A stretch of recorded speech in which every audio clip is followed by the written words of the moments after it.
I'm Tristan Gianola, and I have a new record coming out titled A Hand on a Shoulder, A Head on a Chest, featuring Ashlae Blume on trumpet. It's coming out on May 5th on Lantern Light Records. So the idea for this album came up when the Covenant House in New Orleans approached me to work on their podcast, both editing their podcast and producing the music for it.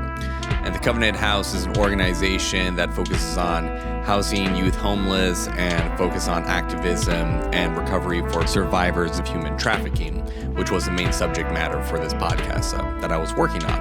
And as the music developed, eventually it came to a point of why not take this material and turn it into an actual album?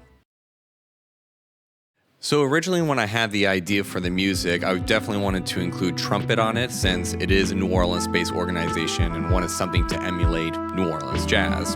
So I approached my friend, composer Ashlae Blume, about playing trumpet. We got together, did some sessions based on sketches that I wrote, played them. But then instead of music that was as ambient, I wanted something a little bit more energetic. And so it became a back and forth process of me recording some idea sketches, sending it to Ashlae. Ashlae would send me tracks back, and I would develop the music from there.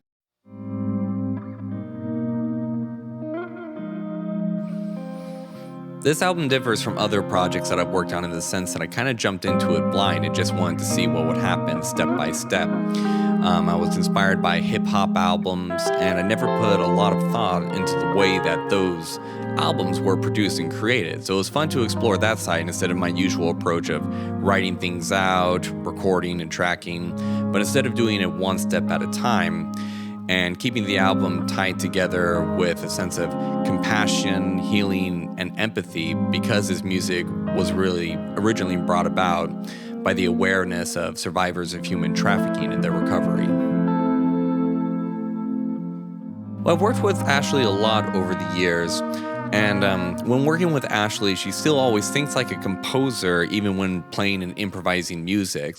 And there was a lot of trust between us that I could take what Ashlae would give me with these trumpet parts and maybe treat them more like samples, put effects on them instead of just treating them as live takes. But the instinct that Ashlae had really provided some compositional elements that informed what I wanted to do to turn these into final pieces.